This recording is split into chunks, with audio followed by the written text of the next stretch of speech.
Good morning, students. Today we are going to start with page number 49, where we left in the last class. And maybe this is the last part of this chapter, Mother's Day, from the book Snapshot.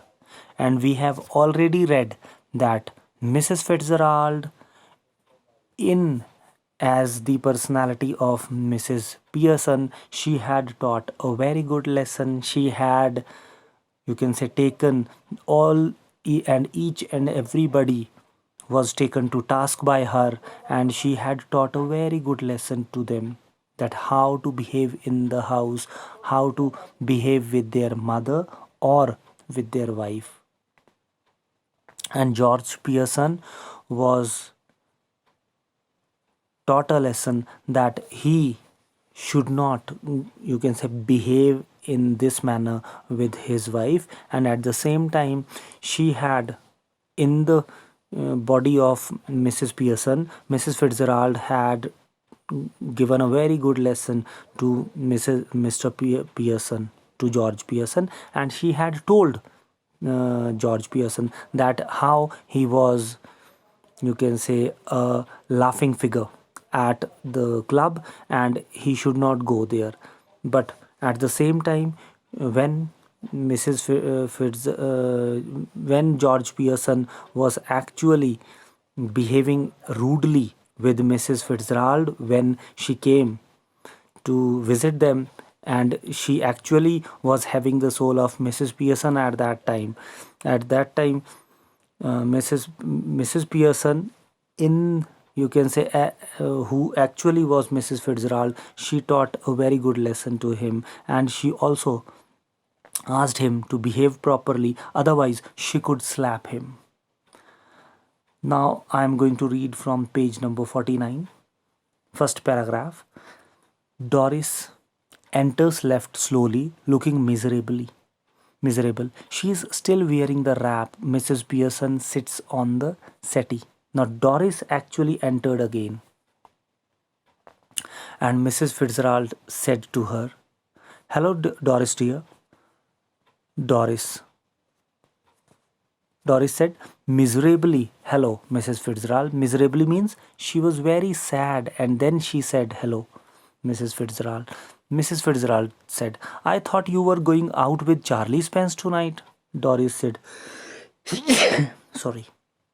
Doris said, annoyed. "What is that to do with you?" Means, now she actually behaved very rudely, because when Mrs. Fitzgerald is asking her that, or maybe telling her that it was a date that she had with Charlie Spence, was she going out or not, Doris said this was none of her business and she did not have to do anything with her. Mrs. Pearson said sharply, "Stop that." Now, Mrs. Pearson actually noticed that Doris was misbehaving with Mrs. Fitzgerald and she was not giving a proper answer to the questions that were asked by Mrs. Fitzgerald. So Mrs. Pearson sharply said, "Stop that," to Doris. Mrs. Fitzgerald nervously, "No, it's all right." Now, Mrs. Fitzgerald, who is actually having the personality of Mrs. Pearson, she was nervous and she is a timid lady, and that is why she nervously hesitating, and she said, "No, it's all right." Mrs. Pearson severely, "It is not all right. I won't have a daughter of mine talking to anybody like that. Now answer Mrs. Fitzgerald properly, Doris, or go upstairs." Doris looks wondering at her father. Now, Doris was actually rebuked badly. She was chided by the mother, and severely, very bluntly, she was asked to behave properly with Mrs. Fitzgerald.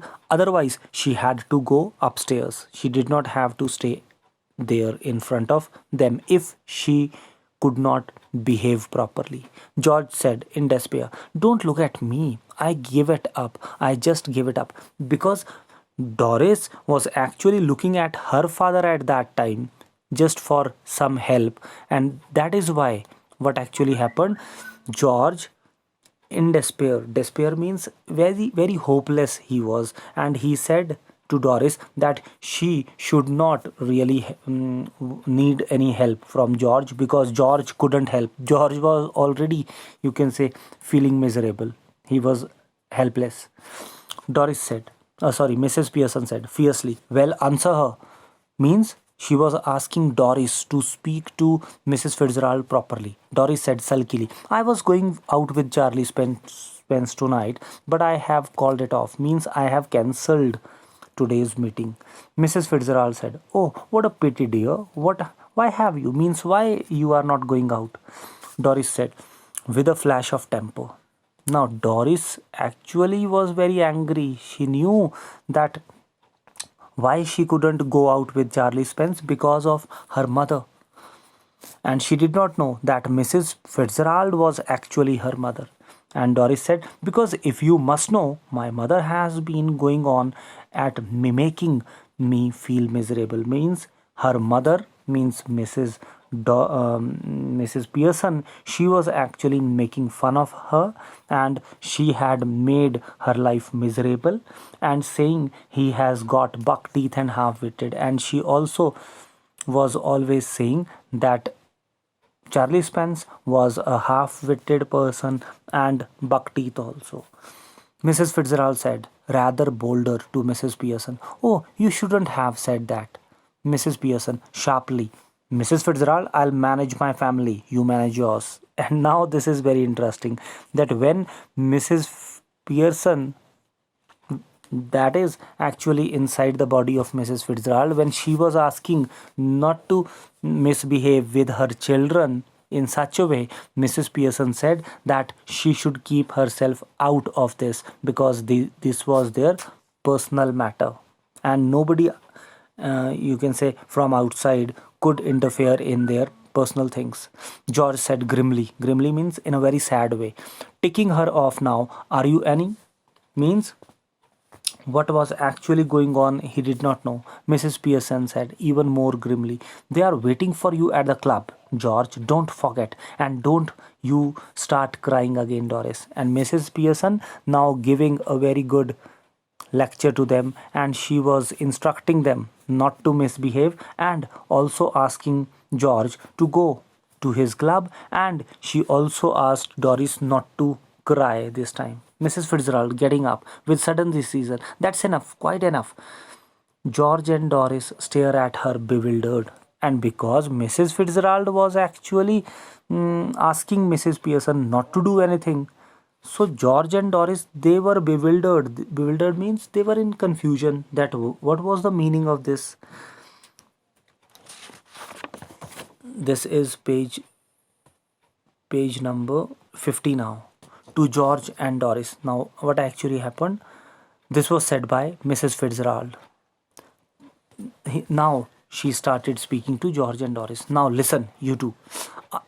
This is actually said by Mrs. Pearson, because she was inside the body of Mrs. Fitzgerald. So Mrs. Fitzgerald, when said something, it means that Mrs. Pearson is saying it. "Now listen, you two. I want to have a private little talk with Mrs. Fitz." She corrects herself hastily. "With Mrs. Pearson. So I'll be obliged if you will leave us alone for a few minutes. I'll let you know when we have finished. Go on, please. I promise you that you would not regret it. There is something here that only I can deal with." And now Mrs. Fitzgerald, who actually was Mrs. Pearson, she said to her family members, to the family members of Mrs. Pearson, that she actually wanted to help them, and she wanted to have a secret talk with Mrs. Fitzgerald, and that is why she wanted them to go out. She wanted that they should leave them alone, and after some time she would call everybody inside, but before they had to leave. And she also said that it was for the benefit of the family. George said, rising, "I am glad somebody can." Me and because Mrs. Pearson had said, Mrs. Fitzgerald had said that she only can deal with this situation. George said that he was very glad, because he was not able to you can say, handle this situation? So he said, because I cannot, because he was not able to properly handle this situation, and he asks Doris also to come out. George and Doris exit left. As they go, Mrs. Fitzgerald moves to left of the small table and sits. She eagerly beckons Mrs. Pearson to do the same thing. Beckons here means to give a kind of signal or call by nodding the head. Mrs. Fitzgerald said, who is actually Mrs. Pearson? Mrs. Fitzgerald. Now, Mrs. Fitzgerald was saying Mrs. Fitzgerald. It means that actually this is Mrs. Pearson who spoke to Mrs. Fitzgerald. And she said, Mrs. Fitzgerald, we must change back now. We really must. Mrs. Pearson said, why? Because she was not interested in doing this at that moment. Mrs. Fitzgerald, because this has gone far enough. I can see they are all miserable and I cannot bear it.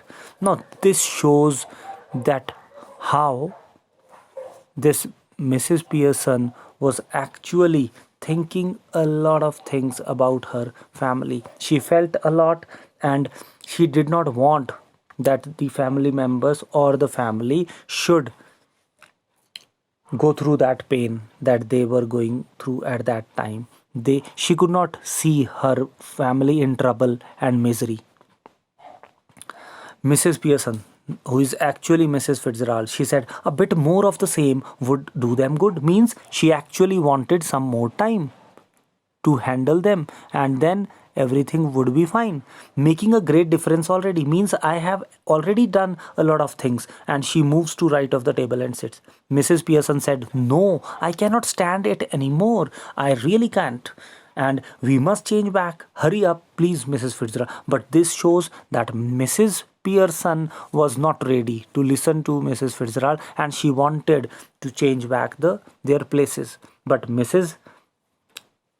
Pearson, who actually was Mrs. Fitzgerald, she wanted some more time, because she said that she had made a lot of difference and she needs some, or maybe a little bit more time. Mrs. Pearson, well, if you insist. Mrs. Fitzgerald, yes, I do. Please, please, please. She stretches her hands across the table eagerly. Mrs. Pearson takes them. Means Mrs. Fitzgerald actually gave Mrs. Pearson now a chance to change back their bodies again. Mrs. Pearson said, quite now, relax. Mrs. Pearson and Mrs. Fitzgerald stare at each other, muttering exactly as before, Ashtatam dam, Arshtatam Lambar Dambar Bona. Means this was the mantra that they chanted, and they were ready to change back their bodies. They carry out the same action as before. Going lax means they got relaxed and then coming to life. But this time, of course, they become their proper personalities. This time, this was actually a change that brought them into their bodies back again. Mrs. Fitzgerald, ah, well, I enjoyed that. Mrs. Pearson, I did not. Now, this shows that Mrs. Pearson was not happy, because the way her family was treated by Mrs. Fitzgerald, she did not like it. Mrs. Fitzgerald said, well, you ought to have done. Now listen. This is page number 51.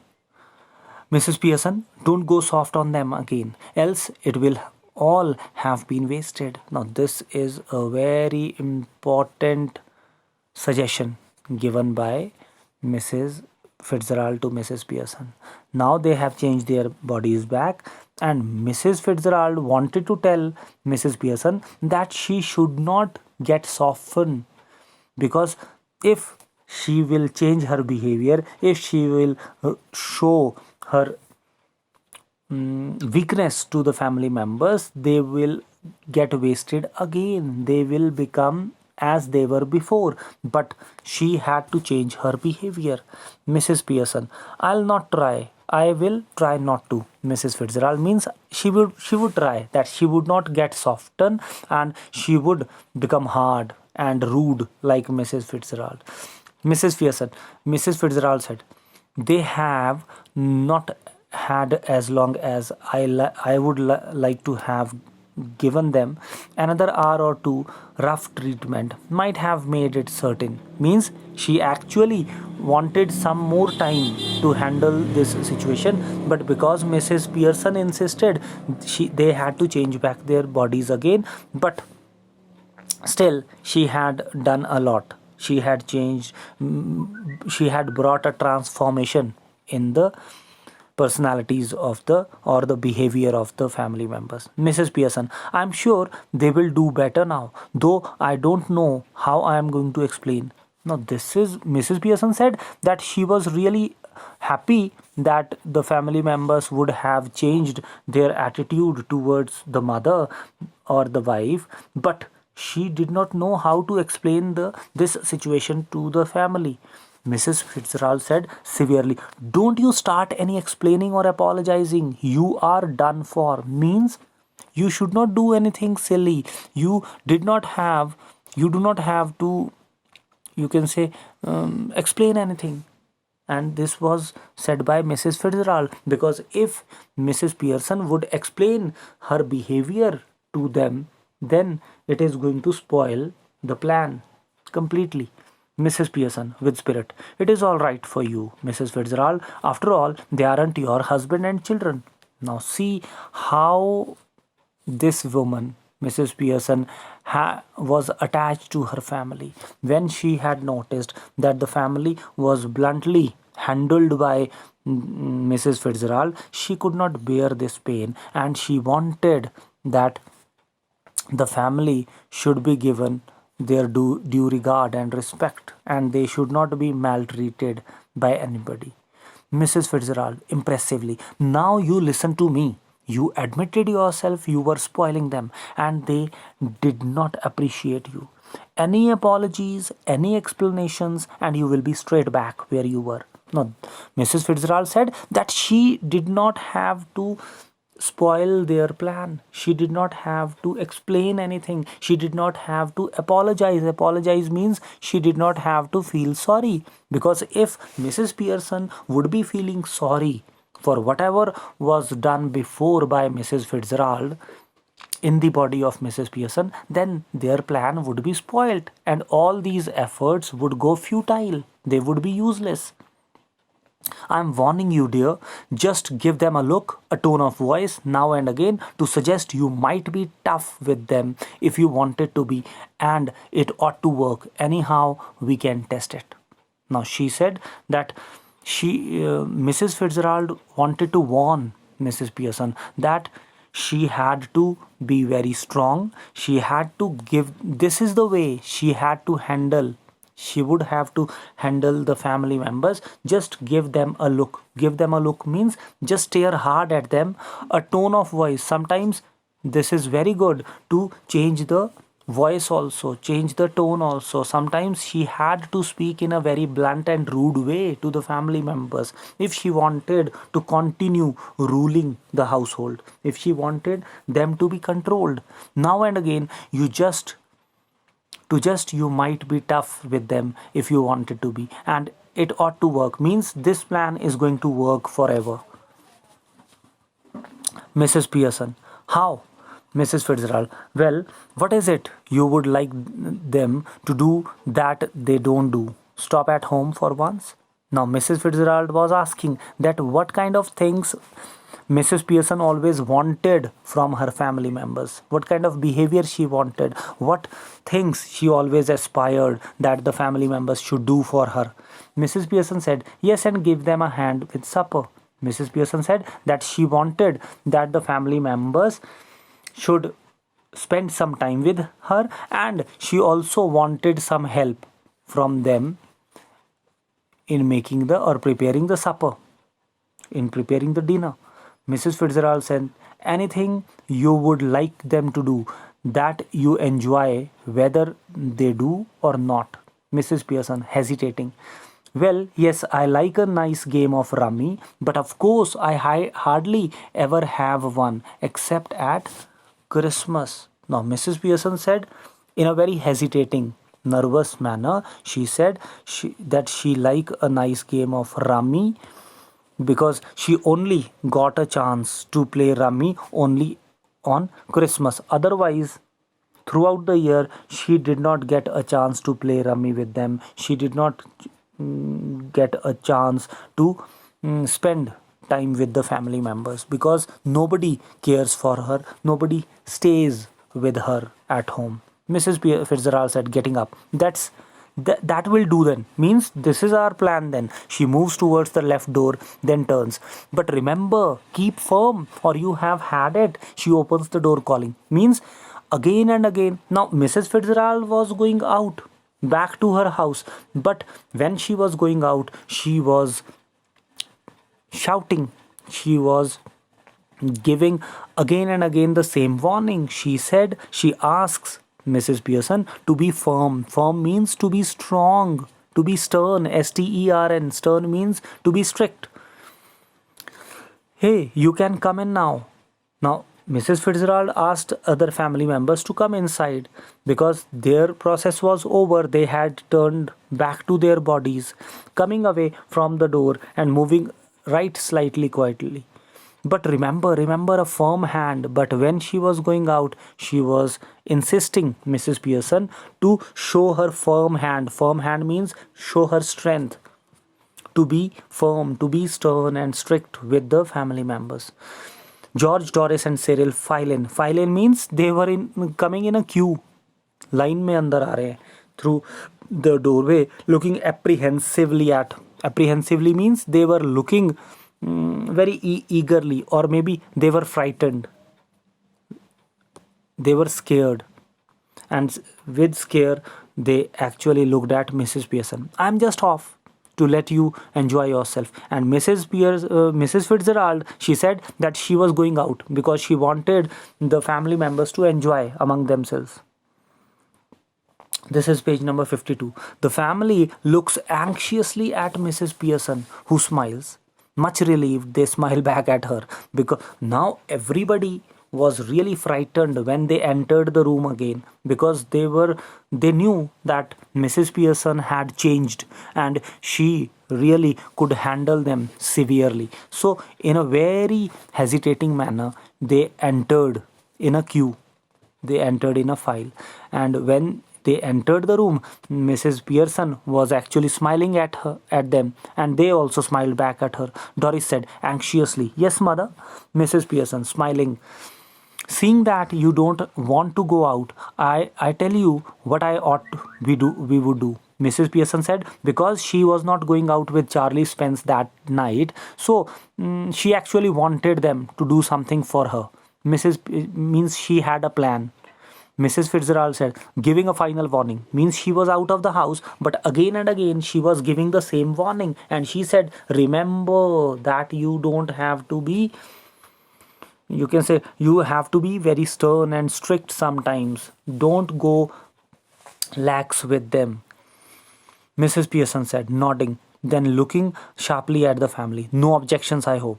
No, because she actually had those kind of instructions given by Mrs. Fitzgerald. So she actually behaved in the same way as was asked by Mrs. Fitzgerald. And she said, no objections, I hope. And she said it sharply. George said humbly, no, mother, whatever you say. Now George was telling his wife, and he was calling her as mother. It means he was afraid, and he said whatever you say, means whatever would be said by Mrs. Pearson, they would go by her words. Mrs. Pearson smiling, I thought we would have a nice family game of rummy, and then you children could get the supper ready while I have a talk with your father. Mrs. Pearson said that she actually wanted to play a game of rummy, means she wanted to play cards, ताश खेलना चाहती है, and at the same time she wanted that the children should go into the kitchen and they should prepare supper, and till then she actually wanted or loved to have a chat or conversation with their father. George said firmly. Suits me. Means he was ready for whatever would be said by Mrs. Pearson. He looks challengingly at children. What about you two? Cyril said hastily. Yes, that's all right. Means Cyril was ready to whatever would be said and asked by Mrs. Pearson. Doris said hesitatingly. Well, Mrs. Pearson sharply. What? Speak up. Doris said hastily. Oh, I think it would be lovely. Means everybody was ready to whatever would be the wish of Mrs. Pearson. According to her, you can say, wish, they were ready to behave and they were ready to act also. Mrs. Pearson, smiling. Goodbye, Mrs. Fitzgerald. Come soon again. Mrs. Fitzgerald. Yes, dear. Night all. Have a nice time. And Mrs. Fitzgerald actually went away and she gave a farewell. She asks again and again. She insists Mrs. Pearson to behave properly, to behave rudely sometimes, and be strict and stern with the family members. Mrs. Fitzgerald exits left, and the family cluster round mother as the curtain falls. And in this way, the chapter actually is finished today, and we have come to know that how Mrs. Fitzgerald and Mrs. Pearson, after changing their personalities, they taught a very good lesson to George and his children Doris and Cyril, and in the end, they behaved properly now. This is the end of the chapter, Mother's Day, and as the title shows us, that Mother's Day was written in such a way that how, and it shows, it actually describes the bad condition, the pathetic condition of a mother or of a wife in her own household, and until and unless she becomes strict and stern and shows her rude behavior, the family members are not ready to accept her authority. And at last, she had got all her rights and she actually was able to place a change in the family. She was able to correct the things and she got her rights again back. Go through this chapter again, watch these videos, stay back home, take care of yourself. Thank you very much.